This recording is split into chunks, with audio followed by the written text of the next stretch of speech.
ನಿಮ್ಮ ಊರಿನ ಗ್ರಾಮ ಪಂಚಾಯತ್ ಚುನಾವಣೆಗೆ ನಿಲ್ಲಬೇಕು ಅಂತ ಆಸೆ ಇದೆಯಾ? ನಾನು ಸ್ಪರ್ಧಿಸಬಹುದಾ?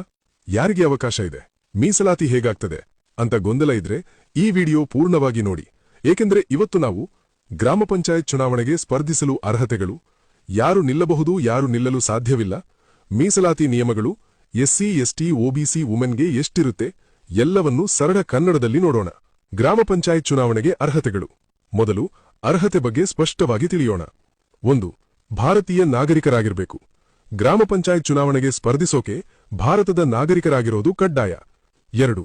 ವಯಸ್ಸು ಕನಿಷ್ಠ 21 ವರ್ಷ. ಅಭ್ಯರ್ಥಿಯ ವಯಸ್ಸು 21 ವರ್ಷ ಪೂರೈಸಿರಬೇಕು. ಚುನಾವಣಾ ದಿನಾಂಕದೊಳಗೆ ಮತದಾರರ ಪಟ್ಟಿಯಲ್ಲಿ ಹೆಸರಿರಬೇಕು.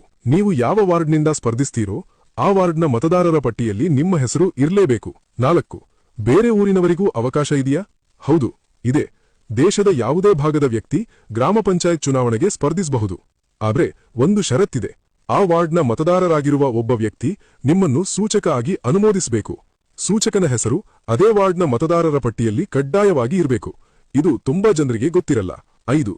ಗಂಭೀರ ಅಪರಾಧ ಅಥವಾ ಭ್ರಷ್ಟಾಚಾರ ಪ್ರಕರಣ. ನಿಮ್ಮ ಮೇಲೆ ಗಂಭೀರ ಕ್ರಿಮಿನಲ್ ಪ್ರಕರಣಗಳು ಅಥವಾ ಭ್ರಷ್ಟಾಚಾರ ಕೇಸುಗಳಿದ್ರೆ ಸ್ಪರ್ಧಿಸಲು ಅವಕಾಶ ಇಲ್ಲ. 6. ತೆರಿಗೆ ಬಾಕಿ ಇರಬಾರದು.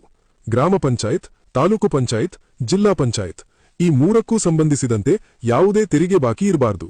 ತೆರಿಗೆ ಬಾಕಿ ಇದ್ರೆ ನಿಮ್ಮ ನಾಮಪತ್ರವೇ ರದ್ದಾಗಬಹುದು. 7. ಸರ್ಕಾರಿ ನೌಕರರು.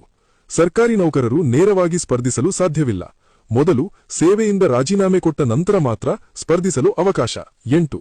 ಒಂದಕ್ಕಿಂತ ಹೆಚ್ಚು ಸ್ಥಾನಕ್ಕೆ ನಿಲ್ಲಬಹುದಾ? ಗ್ರಾಮ ಪಂಚಾಯತ್ ಚುನಾವಣೆಯಲ್ಲಿ ಒಬ್ಬ ಅಭ್ಯರ್ಥಿ ಒಂದೇ ಸಮಯದಲ್ಲಿ ಒಂದೇ ವಾರ್ಡ್ ಅಥವಾ ಒಂದೇ ಸ್ಥಾನಕ್ಕೆ ಮಾತ್ರ ಸ್ಪರ್ಧಿಸಬಹುದು.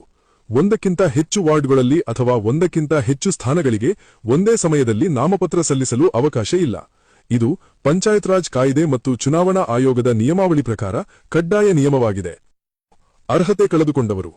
ಈಗಾಗಲೇ ಸದಸ್ಯರಾಗಿದ್ದು ಅರ್ಹತೆ ಕಳೆದುಕೊಂಡಿದ್ರೆ ಮತ್ತೆ ಸ್ಪರ್ಧಿಸಲು ಅವಕಾಶ ಇಲ್ಲ. ಮಾನಸಿಕ ಅಸ್ವಸ್ಥರು ಅಥವಾ ದಿವಾಳಿ ಘೋಷಿತರು. ಮಾನಸಿಕ ಅಸ್ವಸ್ಥರು, ಕೋರ್ಟ್ ಮೂಲಕ ದಿವಾಳಿ ಘೋಷಿತರಾದವರು ಗ್ರಾಮ ಪಂಚಾಯತ್ ಚುನಾವಣೆಗೆ ಸ್ಪರ್ಧಿಸಲು ಸಾಧ್ಯವಿಲ್ಲ. 12. ಮನೆಯಲ್ಲೇ ಶೌಚಾಲಯ ಇರಬೇಕು. ಇದು ಬಹಳ ಮುಖ್ಯ. ಅಭ್ಯರ್ಥಿಯ ಮನೆಯಲ್ಲಿ ಶೌಚಾಲಯ ಇರಬೇಕು ಮತ್ತು ಅದನ್ನು ಬಳಸ್ತಿದ್ದೇವೆ ಎಂದು ಘೋಷಣಾ ಪತ್ರ ಕೊಡಬೇಕು. ಇಲ್ಲದಿದ್ರೆ ಮುಂದಿನ 6 ತಿಂಗಳೊಳಗೆ ಶೌಚಾಲಯ ನಿರ್ಮಿಸಿ ಬಳಸ್ತೇವೆ ಎಂದು ಬರವಣಿಗೆ ಕೊಡಬೇಕು. ಇಲ್ಲದಿದ್ರೆ ಏನಾಗುತ್ತೆ ಗೊತ್ತಾ? ನೀವು ಚುನಾವಣೆ ಗೆದ್ದರೂ ನಿಮ್ಮ ಸ್ಥಾನ ರದ್ದಾಗುವ ಸಾಧ್ಯತೆ ಇದೆ. ಮೀಸಲಾತಿ ವ್ಯವಸ್ಥೆ ಹೇಗೆ? ಈಗ ರಿಸರ್ವೇಷನ್ ಸಿಸ್ಟಮ್ ಬಗ್ಗೆ ನೋಡೋಣ. ರೊಟೇಷನ್ ಮೀಸಲಾತಿ ವ್ಯವಸ್ಥೆ. ಗ್ರಾಮ ಪಂಚಾಯತ್ನ ಪ್ರತಿಯೊಂದು ವಾರ್ಡ್ಗೆ ಮೀಸಲಾತಿಯನ್ನು ಸರ್ಕಾರ ರೊಟೇಷನ್ ಸಿಸ್ಟಮ್ ಮೂಲಕ ನಿರ್ಧರಿಸುತ್ತದೆ. ಅಂದ್ರೆ ಪ್ರತಿ ಚುನಾವಣೆಗೆ ವಾರ್ಡ್ನ ಮೀಸಲಾತಿ ಬದಲಾಗಬಹುದು.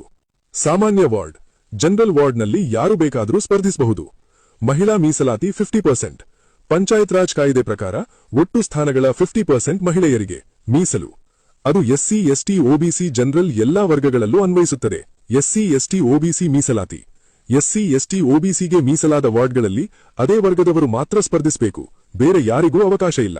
ಮೀಸಲಾತಿ ವರ್ಗೀಕರಣ ಉದಾಹರಣೆ: ಒಟ್ಟು 10 ಸ್ಥಾನಗಳಿದ್ರೆ 50% ಅಂದ್ರೆ 5 ಸ್ಥಾನಗಳು ಮಹಿಳೆಯರಿಗೆ ಮೀಸಲು. ಎಸ್ಸಿ ಎಸ್ಟಿ ಜನಾಂಗ ಹೆಚ್ಚಿದ್ರೆ 2 ಸ್ಥಾನಗಳು ಎಸ್ಸಿ ಎಸ್ಟಿಗೆ, ಒಬಿಸಿ ಜನಾಂಗಕ್ಕೆ 1 ಸ್ಥಾನ, ಜನರಲ್ 1 ಅಥವಾ 2 ಸ್ಥಾನಗಳು. ನೆನಪಿಡಿ, ಈ ಮೀಸಲಾತಿ ಮೊದಲೇ ಗುಪ್ತವಾಗಿ ಮಾಡೋದಿಲ್ಲ. ನಿಗದಿತ ದಿನದಂದು ಗ್ರಾಮಸ್ಥರ ಸಮ್ಮುಖದಲ್ಲಿ ನೋಟಿಸ್ ನೀಡಿ ಪಾರದರ್ಶಕವಾಗಿ ಮಾಡಲಾಗುತ್ತದೆ. ಸ್ನೇಹಿತರೆ, ಗ್ರಾಮ ಪಂಚಾಯತ್ ಚುನಾವಣೆ ಸಾಮಾನ್ಯ ರಾಜಕೀಯ ಅಲ್ಲ. ಇದು ನಿಮ್ಮ ಊರಿನ ಅಭಿವೃದ್ಧಿಗೆ ನೇರವಾಗಿ ಕೈಜೋಡಿಸುವ ಅವಕಾಶ.